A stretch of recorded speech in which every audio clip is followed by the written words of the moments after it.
Deuteronomy Chapter 29. These are the terms of the covenant that the Lord commanded Moses to make with the Israelites in the land of Moab, in addition to the covenant he had made with them at Horeb. Moses summoned all Israel and said to them, "You have seen with your own eyes everything the Lord did in Egypt to Pharaoh, to all his officials, and to his entire land. The great trials your eyes have seen, the signs, and those great wonders. Yet to this day the Lord has not given you a heart to understand, eyes to see, or ears to hear. I have led you for 40 years in the wilderness. Your clothes and sandals have not worn out on you. You ate no bread and drank no wine or other fermented drink. This was so that you might know that I am the Lord your God. When you reached this place, Sihon king of Heshbon and Og king of Bashan came out to fight against us, but we defeated them. We took their land and gave it as an inheritance to the Reubenites, the Gadites, and the half-tribe of Manasseh. Therefore, keep the terms of this covenant, and obey them so that you may succeed in everything you do.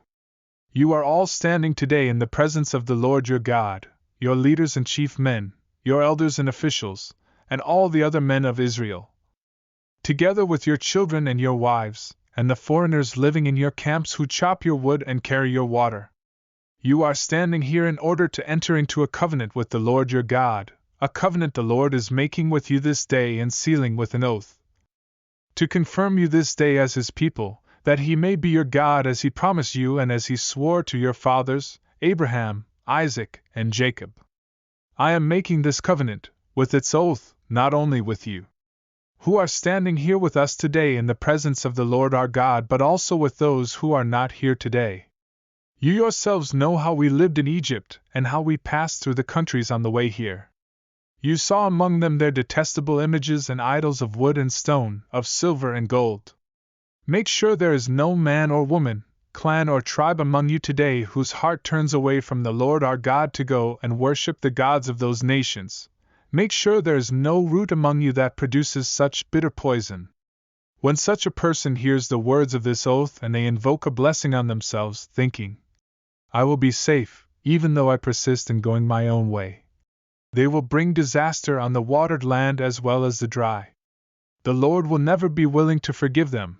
His wrath and zeal will burn against them. All the curses written in this book will fall on them, and the Lord will blot out their names from under heaven. The Lord will single them out from all the tribes of Israel for disaster, according to all the curses of the covenant written in this book of the law. The next generation, your children who rise up after you, and the foreigner who comes from a distant land, will see the plagues of that land and the sicknesses the Lord has inflicted on it. All its soil will be a burning waste of salt and sulfur, nothing planted, nothing sprouting, no vegetation growing on it.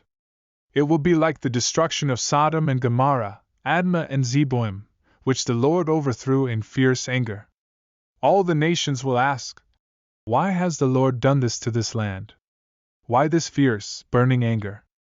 And the answer will be, it is because this people abandoned the covenant of the Lord, the God of their ancestors, the covenant he made with them when he brought them out of Egypt. They went off and worshipped other gods and bowed down to them, gods they did not know, gods he had not given them.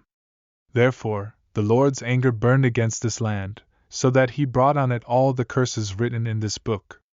In furious anger and in great wrath the Lord uprooted them from their land and thrust them into another land, as it is now.